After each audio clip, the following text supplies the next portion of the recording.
हर साम्राज्य कसम खाता है कि उसका पैसा चट्टान की तरह मजबूत है। हर सरकार दावा करती है कि उसका वादा कभी नहीं टूटेगा, और हर बार इतिहास उन्हें गलत साबित करता है। तो चलिए आज इसी पहेली की तह तक चलते हैं और पता लगाते हैं कि हमारे बैंक खातों में जो नंबर दिखता है वो असल में है क्या। जरा एक पल के लिए इस सवाल पर सोचिए। जब आप अपने फोन पर वो बैलेंस देखते हैं तो असल में क्या देख रहे होते हैं? क्या वो किसी तिजोरी में बंद नोटों का ढेर है जिस पर आपका नाम लिखा है? इसका जवाब शायद आपको चौंका दे। जी हाँ, वो सिर्फ एक वादा है, एक डिजिटल एंट्री जो इस भरोसे पर टिकी है कि जब आपको जरूरत पड़ेगी तो सिस्टम उस वादे के बराबर की कीमत दे देगा।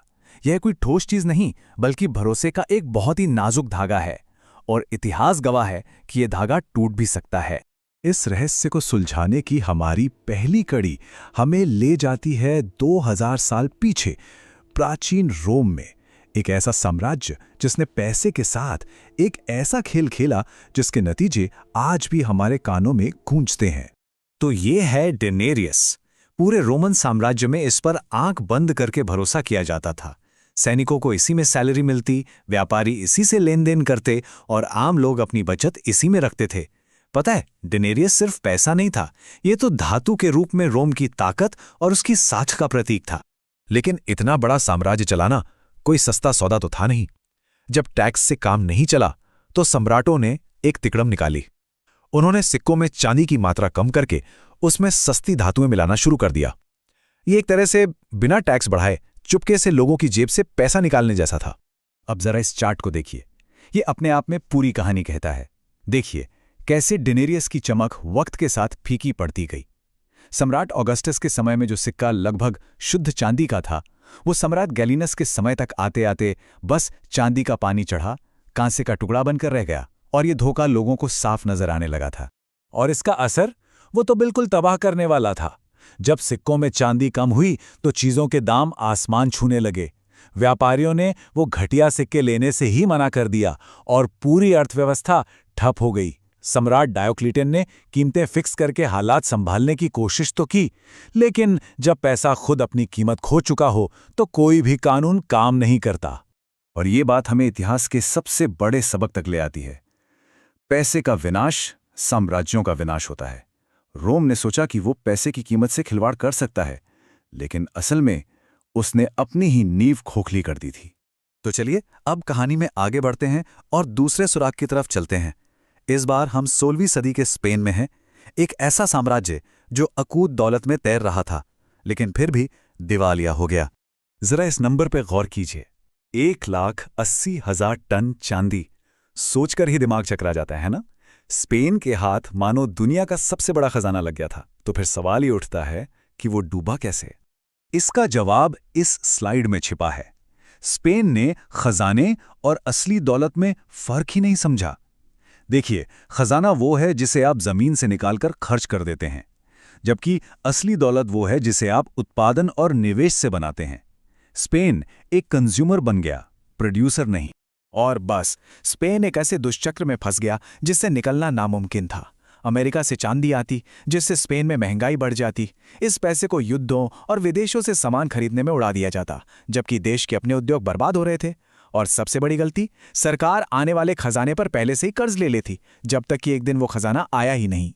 देखिए, रोम और स्पेन की ये कहानियां सिर्फ इतिहास के पन्ने नहीं हैं, ये हमें सीधा आज की दुनिया में लेकर आती हैं। उन्होंने जो गलतियां की, उनसे मिले सबक आज की हमारी पूरी फाइनेंशियल व्यवस्था को समझने की चाबी हैं। ये हमें बताते हैं कि आज का सिस्टम आखिर काम कैसे करता है। इस टाइमलाइन पर एक नजर डालिए। ये दिखाती है कि कैसे असली पैसा, मतलब किसी चीज पर आधारित पैसा, धीरे धीरे खत्म हो गया। पहले विश्व युद्ध ने सरकारों को बिना सोने के बदले पैसा छापने की ताकत दे दी, और 1971 में जब अमेरिका ने डॉलर को सोने से पूरी तरह अलग कर दिया, तो दुनिया एक ऐसे सिस्टम में दाखिल हो गई जहां पैसा किसी ठोस चीज से नहीं, बल्कि सिर्फ सरकारों के वादों और कर्ज पर बनता है। और इसी को हम कहते हैं फिएट करेंसी। फिएट एक लैटिन शब्द है जिसका मतलब है आदेश से, यानी ये पैसा कीमती है क्योंकि सरकार कहती है कि ये कीमती है। इसकी अपनी कोई वैल्यू नहीं है। इसका पूरा मूल्य सिर्फ और सिर्फ उस सरकार और उसके सिस्टम पर, हमारे भरोसे पर टिका है।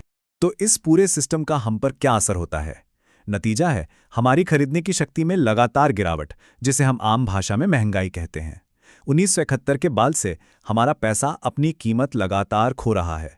ये एक धीमा और न दिखने वाला टैक्स है जो हमारी बचत को धीरे धीरे खा जाता है। तो रोम से मिले सुराग, स्पेन की गलती और आज के सिस्टम की हकीकत, इन सबको मिलाकर अब हम इस पहेली के आखिरी टुकड़े को जोड़ने के लिए तैयार हैं और दौलत के असली मतलब को समझने के लिए भी। ये टेबल देखिए, ये पूरी कहानी को एकदम साफ कर देती है। रोम ने हमें सिखाया कि पैसे की कीमत को गुपचुप तरीके से कम किया जा सकता है, ठीक वैसे ही जैसे आज सेंट्रल बैंक नई करेंसी छापकर पैसे की सप्लाई बढ़ाते हैं। और स्पेन ने हमें सिखाया कि सिर्फ खजाना होना असली दौलत नहीं है, ठीक वैसे ही जैसे आज बढ़ते हुए स्टॉक मार्केट या प्रॉपर्टी की कीमतें एक ऐसी अर्थव्यवस्था का भ्रम पैदा कर सकती हैं जहां असल में उत्पादन कम हो रहा हो। तो आखिरकार आपके बैंक में जो पैसा है वो है क्या? ये असल में किसी सिस्टम में सिर्फ एक डिजिटल दावा है।